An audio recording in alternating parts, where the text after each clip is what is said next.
Okay, may buntag sa tanan. Ang title na to is The Truth About Christmas, Part 1. So, muna itong mga outline. First, we have the introduction or rationality behind ang mga discuss tani. And then, Christ wants us to remember His death. So that's the first point. Second, Christ was not born on December 25. And then the third, Christ never wants us to celebrate His birth. And then our reflections. So, siguro, may mga questions ani. And I hope this study will help answer your questions. Pag wala, baka kung wala mag-ipasolve, kasi masolve sa part 2. You can raise questions, and then kung nasa part 2, ato lang reserve part 2. Pero kung wala sa part 2, pwede na ito siyang i-appeal rin. So sige, arita sa itong introduction. Very si Paul was concerned about the early Christians trying to observe mga seasons. We know, kung tanawin yung book of Galatians o book of Romans, pareho din na yan, balik yung pagpasabot na wala ta under the law. Muna yung theme sa Romans o Galatians. Yan ang gikan ng dilitaw balik sa law. And then, there portion of it, nisgutan niya there sa verse 10 to 11, but maybe we can start sa verse 9. Sumalak sa 4 verse 9. Now, however, that you have come to know God, so yung i-remind sila na nakailan sila Diyos. Christians na sila. Or rather, to be known by God, how can you turn back again to the weak and beggarly elemental spirits? So, muna yung pangutana. I don't know kung nakita niyo sa laing translation, sa beggarly elemental spirits, pero ang upana na yung feeling na yung translation, but it refers to the Old Testament, mga Old Testament laws. And then, how can you want to be enslaved to them again? So, makita natin, of course, hindi lang siya purely kato sa Old Testament. Kaya naman po yung mga Gentiles. Mix magiging sila. Although, Gentiles kadaghanan, kung na po yung mga Budyo. But the book itself, klaro man kayo ngayon, pag maayo ang law, then it seems nga mas daghan ng mga Israelites or mga Jews. Anyway, so you are observing special days and months and seasons and years. I'm not afraid that my work for you have been wasted. Some person may be in vain. Walay pulos ang iyang trabaho. We know how to work. Grabe kayo siyang trabaho sa Ginoo. Di natin napalalis nga grabe ang iyang effort para sa pagluwas sa katawhan.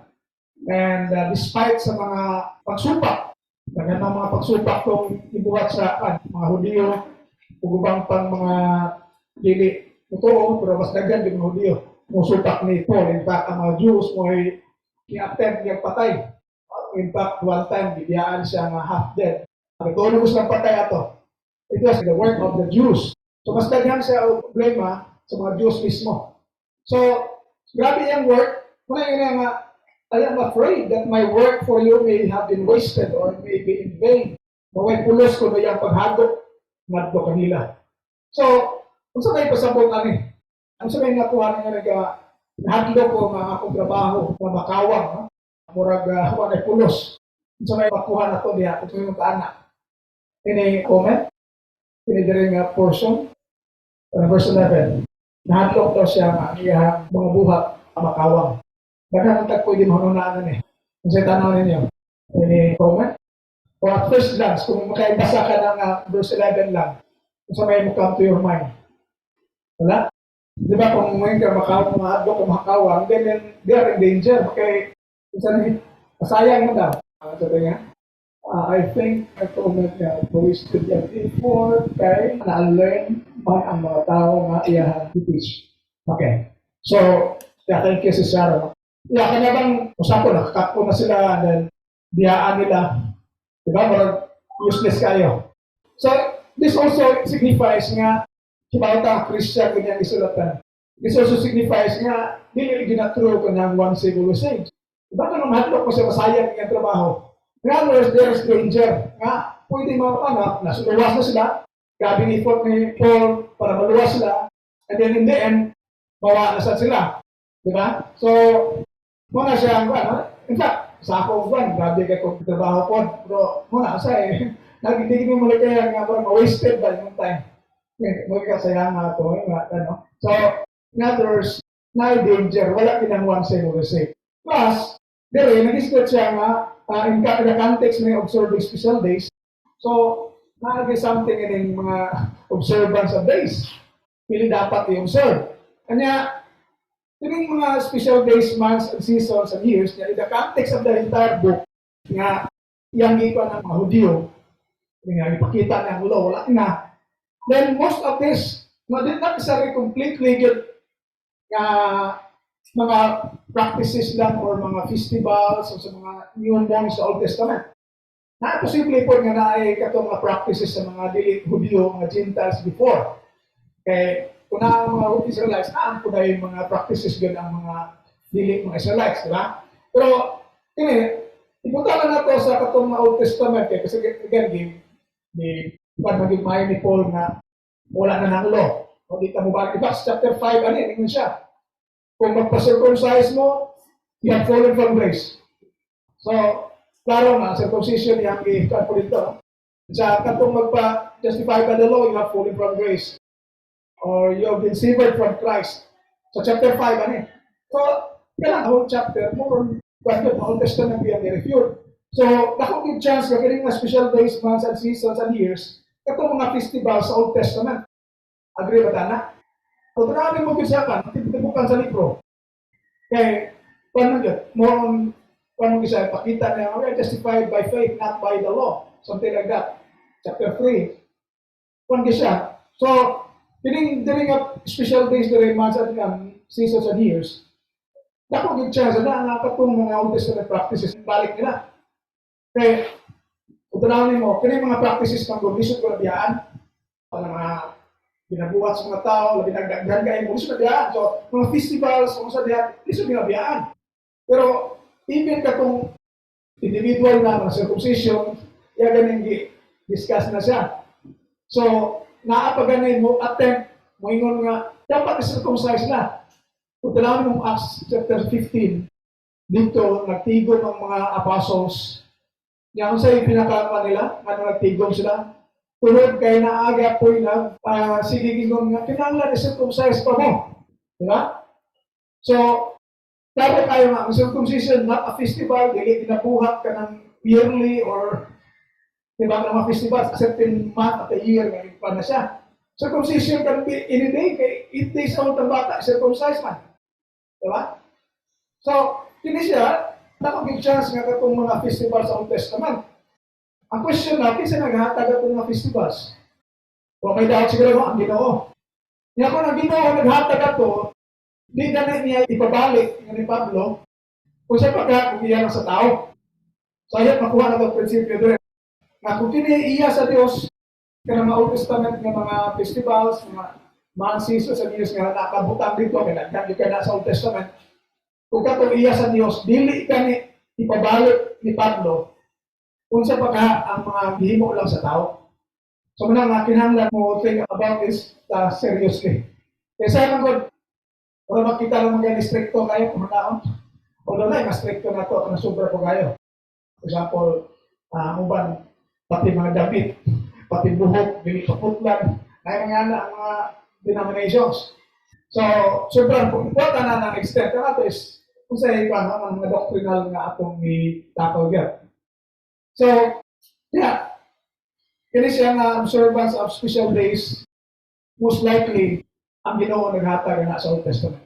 Pero ingon ni Paul, masayang, ihadlo ko masayang ang akong pag-iyang kahago.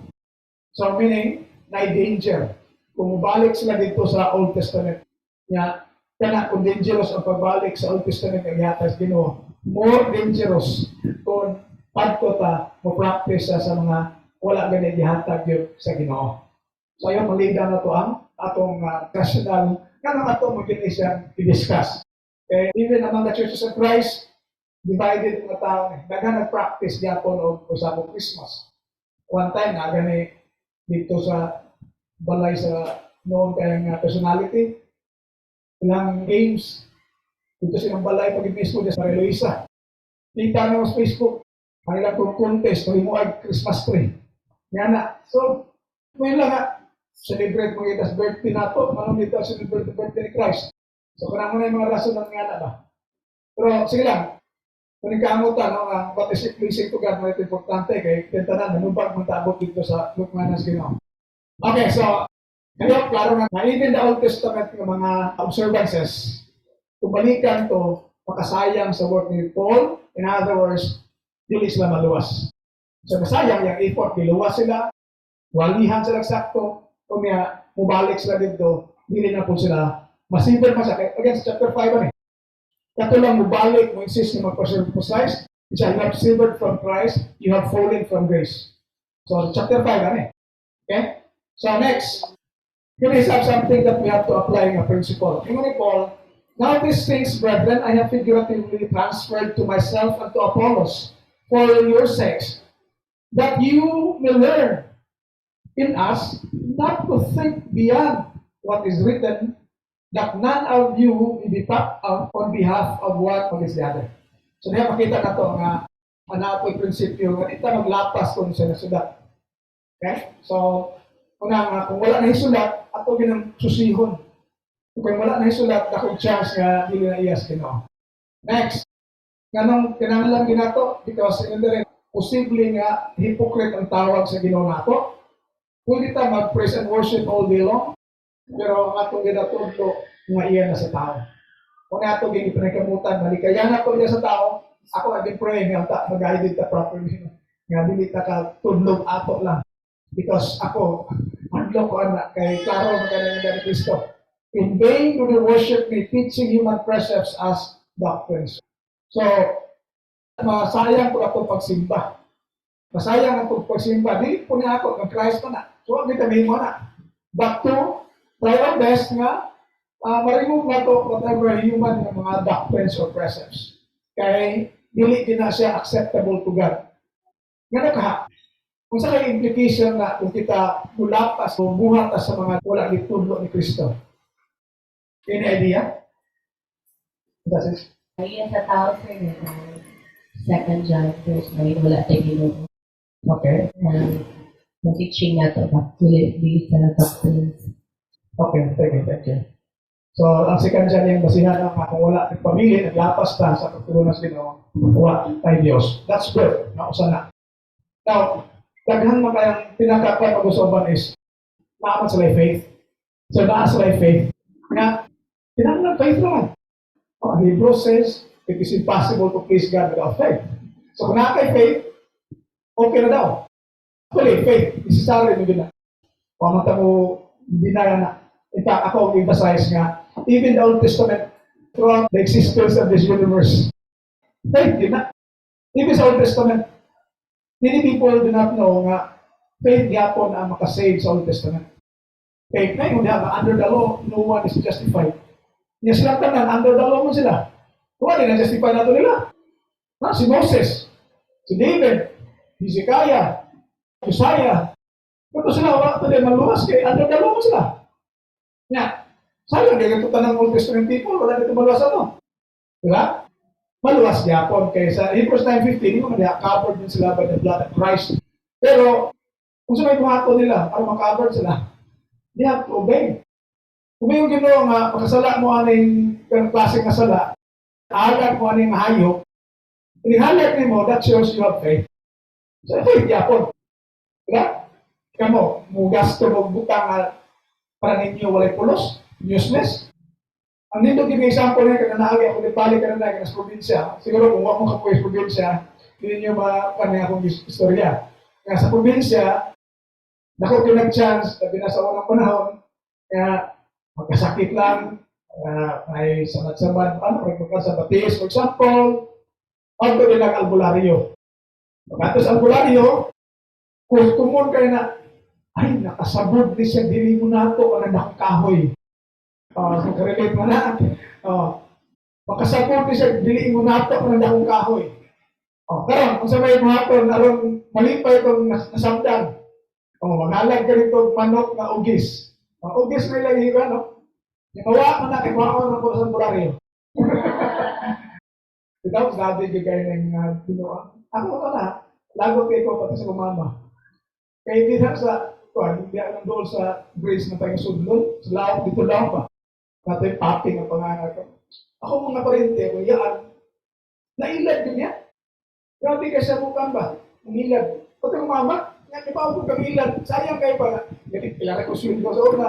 Mangayo pagkwarta kayo para lagi akong baboy, ihaw, lechon. Huwag is nakita niya. Karong kong ito, ilang mong kidadid to. So, dahil sa ko. Nga, ingon tayo sa nga. Kuhan ka ng adlaw nga, mabuk nga. Mundayat na kalibutan. Huwag makasigang kuhan si puspuro. Basta, tinalang iya ko ng puspuro, repiling niya. Hindi ko ang puspuro niya. Wala ko na makasigang. Pinuwan, may istorya.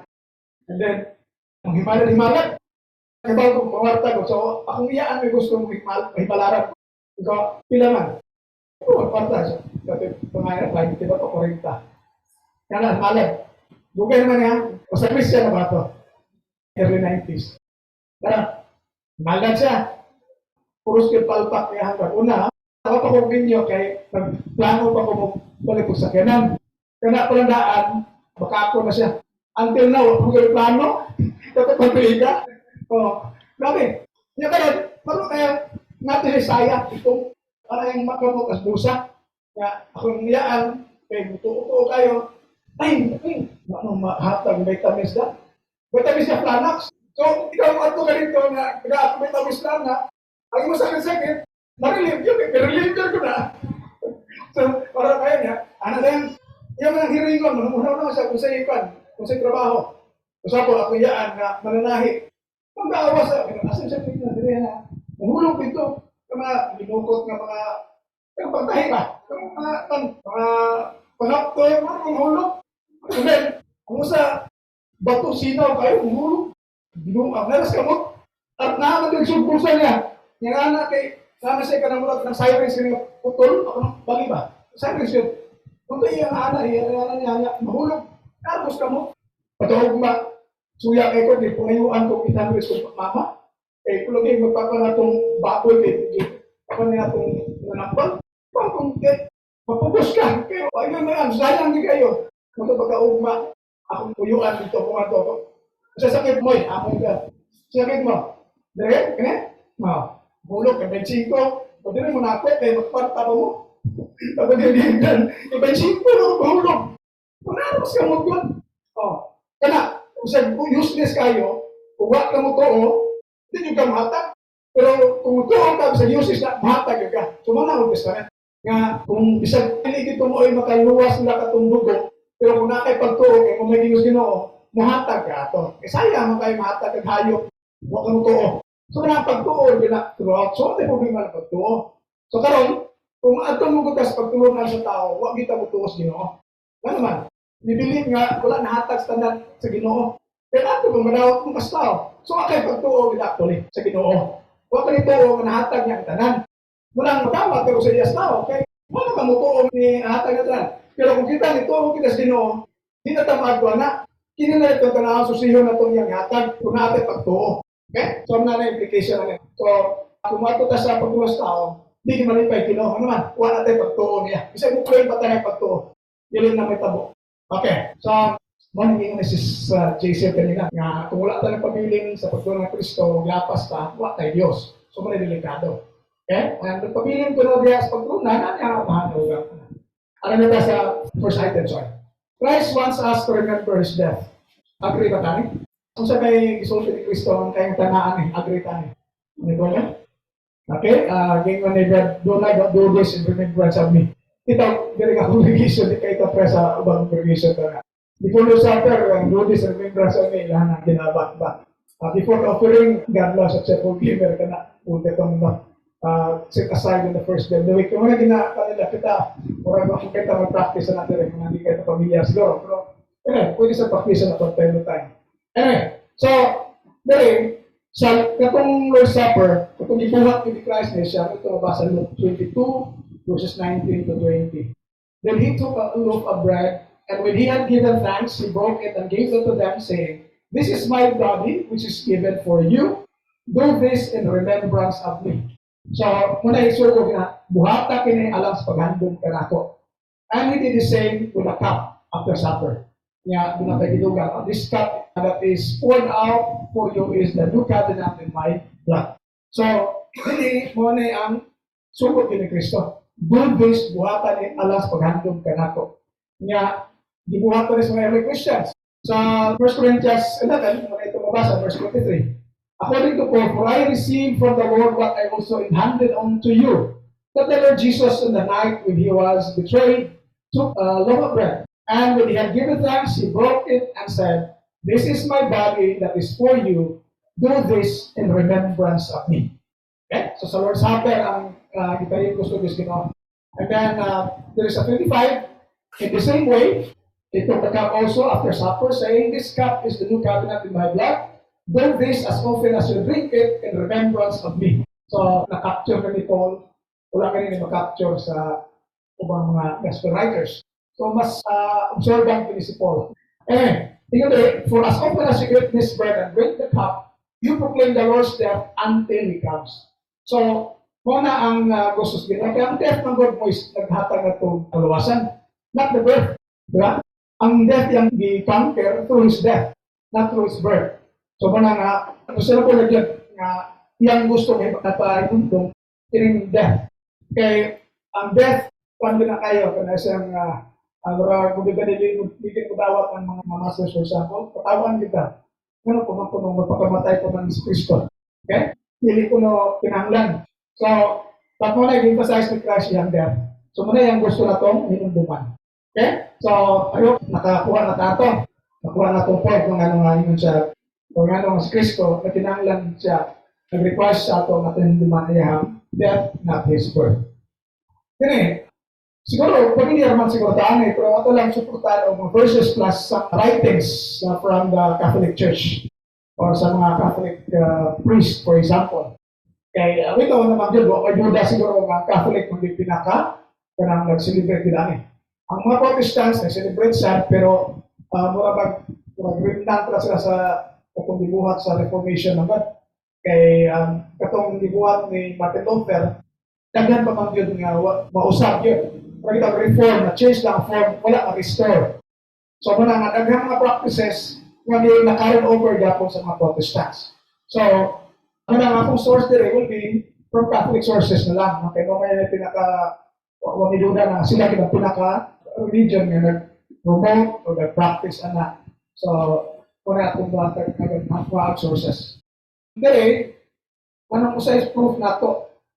Sa Luke 2, 6-7, mga siya, ang background na si Mary o si Joseph niulit dito sa City of David kay magparehistro. Doon naman ito i-decree na mamuli sila araw magparehistro. Pero at that time, buntis si Mary, hapit na mga anak.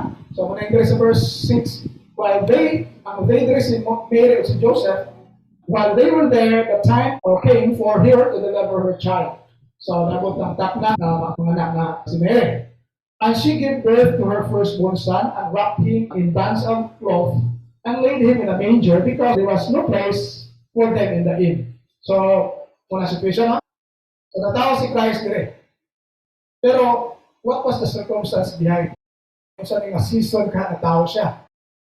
Ito dahil na to, in that region, there were shepherds living in the fields, keeping watch over their flock by night.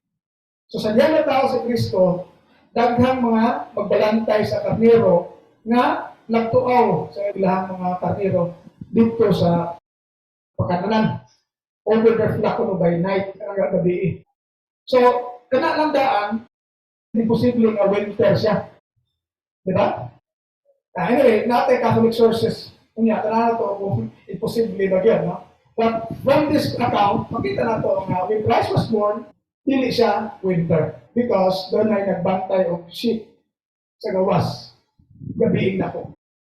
And then an angel of the Lord stood before them, and the glory of the Lord shone around them, and they were terrified.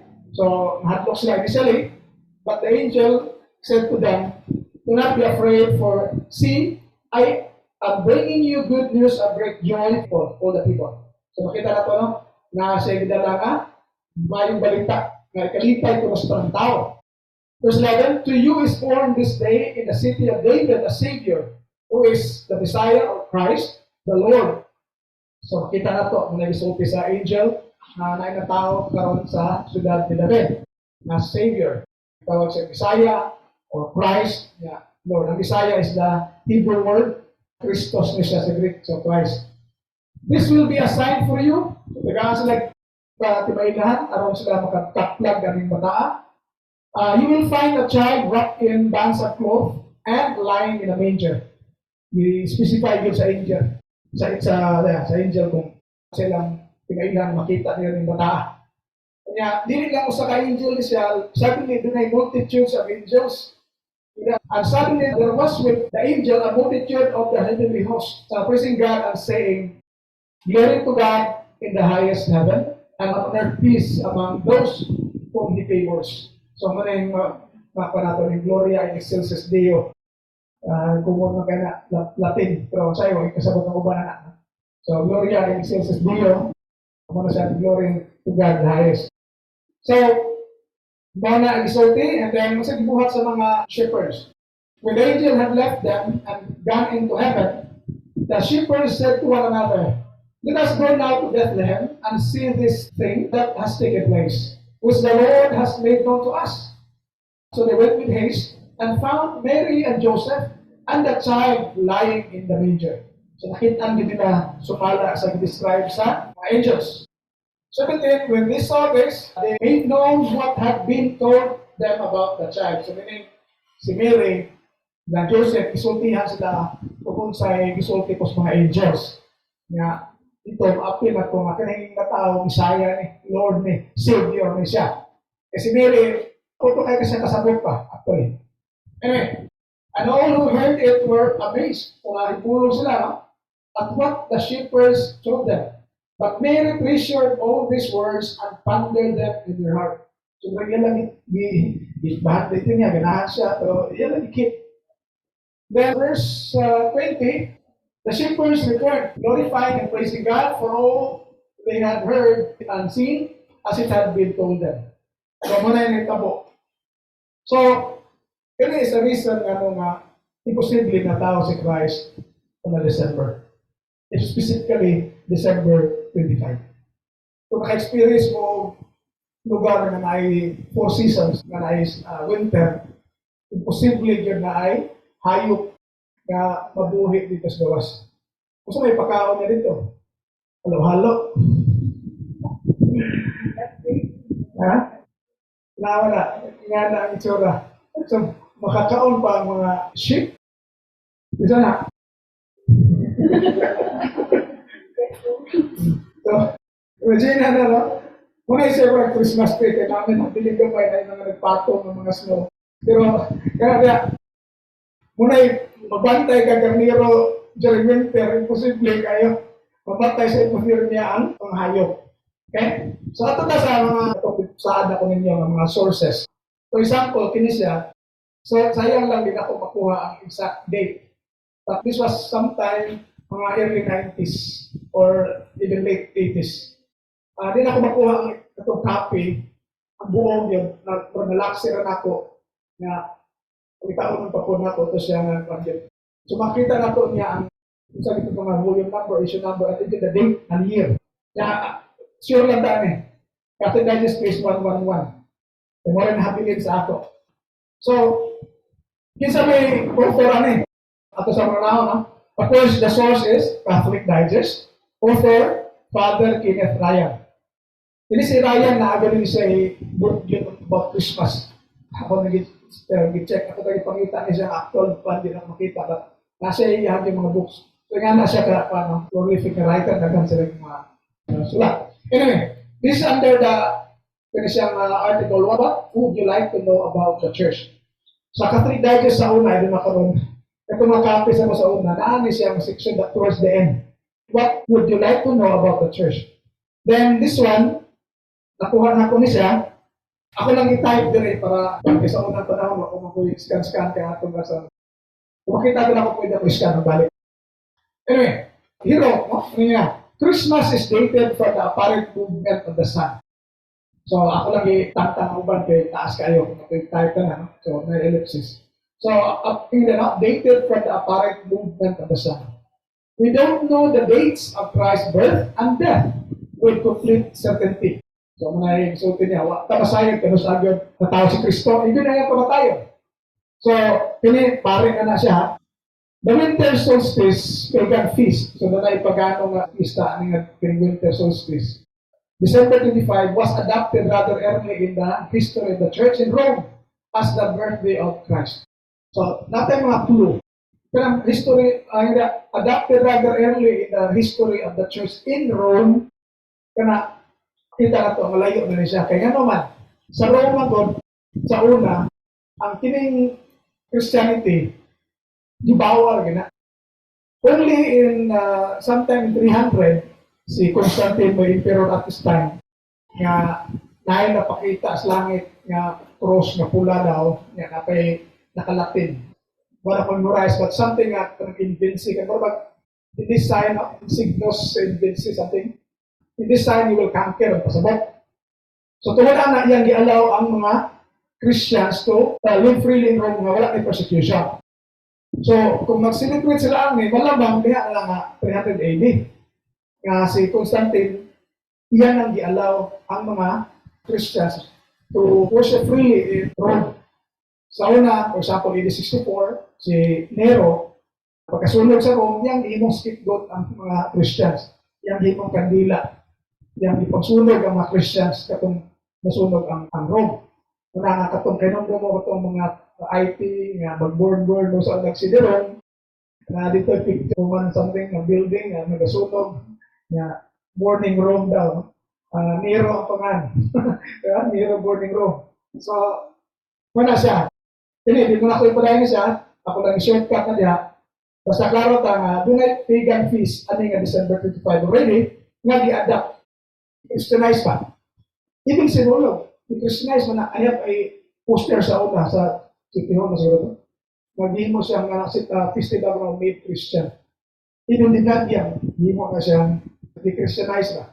So, may mga practices nga i-adapt nila. So, usan ni siya, kini siya. Dili pa Christmas sa una, but there was a pagan feast na ilang i-Christianize, i-change nila. Anyway, sa lang source, a guide to the Catholic Bible, na page 117. I have this book at home. Kining Father Oscar Lucfardia, ako yung author. He was the one who gave me that book. Maka ito nag-take ko correspondence course sa iya. Naghamog books na kuha. Nag-hatag siya sa akin. In fact, the first Catholic Bible na naanak ko, katong NAB, ng American Bible, siya ko yapon mismo naghatag kining mga author. Ano na ko kukuhi pa siya because I got this sometime in 1990. Kini siya libro. So, anyway, ang itag yapon dali, we celebrate Christ's birthday on December 25. This date was chosen in the 4th century. So, tinno 4th century. So, it jives kapag yung pumiraya kanina na panalagi-adapt na sa Rome. Because 4th century is 300 AD. Right? 300 AD. In the 4th century, so that the celebration of Christ's nativity might replace a pagan feast observed on that day.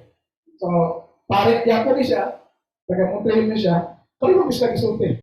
And then, but the gospel do not give the exact day or month of Jesus' birth. So, i-acknowledge nga, ang gospel, wala di kayo mabasa kung sa exact day or month. Luke's gospel says that the shepherds were living in the fields and keeping the night watch ordered their flock. Luke 2 verse 8, ako na nag-ibasa kanina. So, even this one, yung ikot. Proof nga din yun siya, December 25. Next, normally, muna yung na-notice silang bumuhatag sila sa facts para dili kayo kanta. Normally, dili na ay exception. So, taga na tayo ng mga nga case na sa Catholic Encyclopedia, dati yung mga sources nga, kumala, generally, na yung mga terms na adverbs na i-add nila para muna ang ilang practice nga wala yung support, muna pa-support in some way na. Kaya normally, may mga exception. May mga cases na dili. So, sige. So, normally, shepherds in Judea keep their flocks out in the fields only during the warmer months, March through October. So, more na siya possibility. Natao si Christ, this period, March through October. So, naiyak pa sa December. Now, this is written by a Catholic priest. Next.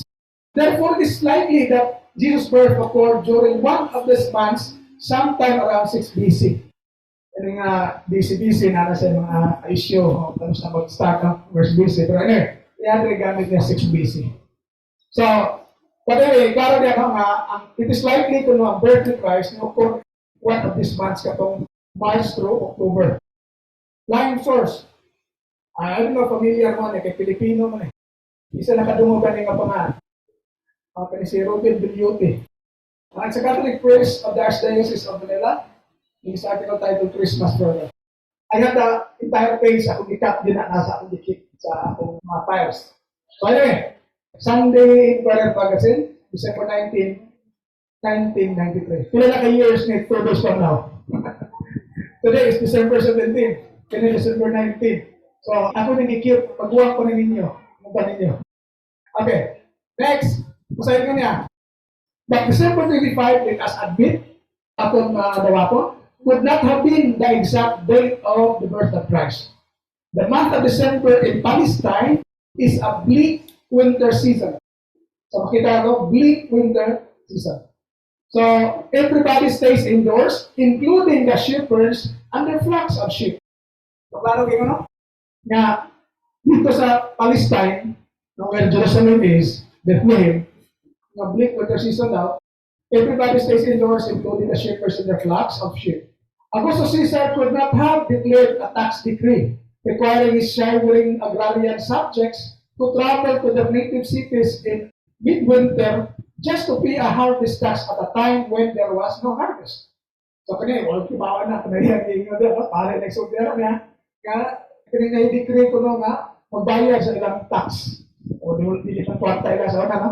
Pero anyway, siya imposible nga, nangulos katugnaw na sila, kanya wala harvest, tinuod mo na, kaya natabunan mo na siya yung mga tanong na except kana siyang persimon.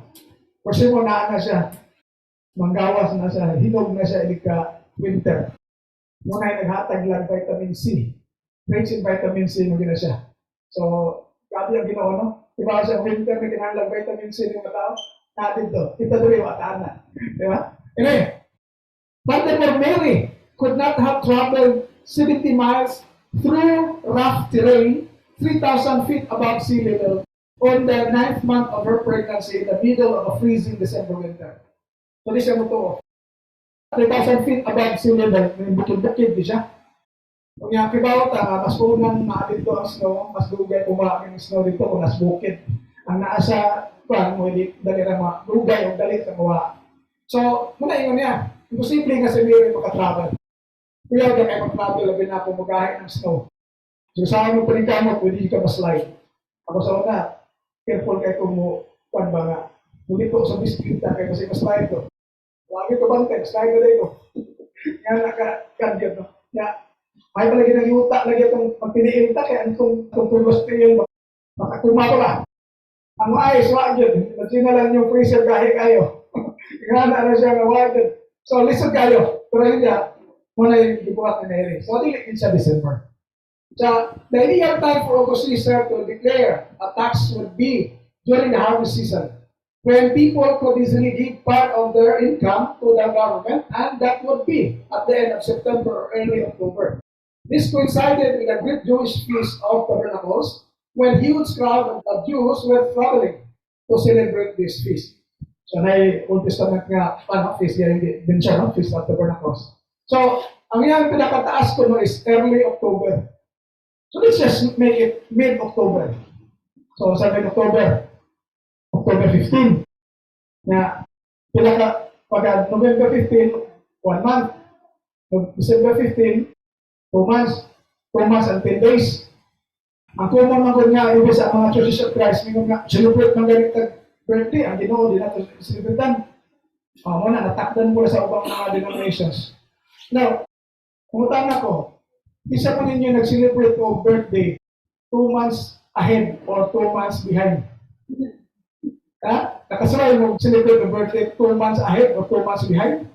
Ako, ang comfortable kaya ito, September, mga 20s pa to.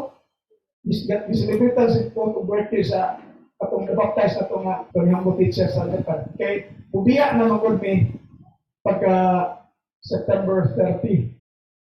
September 30 ang flight na mo din, pero mato po may Disneyland. So, kato, organization ako September 24 mo siguro. So, after ako, i-birthdayhan siya, Oh, nga inisulti dito sa restaurant, kitagaan pag birthday cake. Ang comfortable ako, layo ko man. Simana ko man. No? So, simana ko may ahead. So, hapas meron 2 months. Kana, kung October, what if September or gikan na posible March? Diba? So, kung to, April, pila na ka months, kung celebrate na birthday ko na, so di kaya po mulusot ka na nga reason. Okay, any questions? Ako lang yung part ko ng sunod para di kayo tama pa sa time. Any question? Wala? Sa terra? Pinanglan natin sa mga sa atong prinsipyo kanina, nga, even kanin Feast of Tabernacles, kung saan sa na-mention ni Paul supposedly, kung i-add na to, yan yung ginawa ni Paul, kung mag-observe mo na, I'm afraid na atong trabaho useless. Okay? So, next na to is, Christ never wants us to celebrate His birth. Natay verse ani? Natay verse ani? Wala no? Never man. Yeah? So, anyway, I will just give a couple of verses for us to think about. Number guiding principle. Ngayon na rin, not everyone who says to me, Lord, Lord, will enter the kingdom of heaven, but only the one who does the will of my Father in heaven. So, prinsipyo na ito kaon. So, if we call Jesus as Lord, kung saan gusto niya, at i-remember na ito, dili ang birth, dili ang death. So, muna ito panikamutan. Kung nikamutan, nga makakaon taan ni katong Lord Supper, kaya mo na gusto sa Ginoo. Dili taman ni kamot nga maka-appeal sa ilahang makarte, kaya dili man may kabubutos Ginoo. Kunya, bisan pag ninyo sila na faith, na Ginoo gapon na si Kristo, di man na madala bisan ni. Kato ninyo mabuhat sa kabubuton sa iyong amahan na sa langit. So, pagkita ito nga, kung magagamit ang mga pagtulungan ng iyas tao, useless dito pagtuo. Useless ito pagsimba. Wala tayo Diyos. Another thing also is, so, why do you call me Lord, Lord, and do not do what I tell you? So, wala man siya nagsulti na ipaselebrate na yung birthday, maputa example sa Bible, mga early Christians, nag-celebrate na, then, safe yun na kung pilit na mo-celebrate na. Ayaw ko yun, we should stand. Kaya kung wala, mapilin din natin sa daghan, wala na. Iso na kayo. Okay? Any questions before some reflections? Additional comments? So again, ang una na to kanina is, atong itan ang lida itong prinsipyo nga mag-observe like months and years, doon ay chance gani nga masayang ang trabaho ito. We have to note no, doon ay religious significance na. Kaya uban to the extent na kapag birthday, bawal na. Wala nga siya yung nga, i-requires din mo sa una, whatever, belief na to. Nagpasalamat na ta. Pwede na. Ako, pinaka-years ko mawala kayo celebrate eh. Sabi nakatungo ako pinahot. Anak ko din tulog lang ko. Di ba required? Kung kada ba nga, ang kinikay, kang kuhan na sa Ginoo ko na, Christ ni, kang Valentine's ni, whatever pa niya. Muna yung ito dito sa bugya nga, hindi na ito na siya i-celebrate. Okay? Naman ito mga religious significance. Bakit nag-give Halloween? Because founders sa Church of Satan, yung ganyan. Nalipay sa ito. Ano mga Christians, at least once a year, ilang pasimbahan kay Satanas. Kaya nang Halloween kay Satanas mga. So, nakita na, in fact, nato nang i-quote sa katawang lesson sa importance of God's word. Okay? So, then, ang katungkuan na una is, Christ wants us to celebrate His death. And then, klaro ito, si Christ was not born in December or on December 25. And then, wala kayo mabasa sa Bible na we are mandated or commanded to celebrate the birth of Christ. What would tayo mabasa? Examples of the apostles. But we have examples of the apostles na nag-take the Lord's Supper, which is katulad nila, yung ni Paul's 1 Corinthians 11. Okay? So, let us have reflections. Are we trying our best to join the Christians in partaking the Lord's Supper to remember Christ's death? So, yun po tayo itong panikabutan yan, maka-appeal tayo, maka-join ta, kaya mo na yung require sa Ginoo. Next, are we now convinced that it was impossible for Christ to be born in winter, particularly on December 25? So, even mga Catholic priests, nag-sulti yun. Sila yung sabi si prime mover ng celebration. Next, do we truly believe that Christ is our Lord and believe that we cannot have God if we practice the traditions of men. So I hope po na ito po na ang noon. I hope karon nagatuo kita sa atong sigasin. Okay, so diyan ako po to. Dahil salamat na kaigsunan. So na atin po sa atong study. Karon part pa lang to. We'll have part 2 sa next appointed time.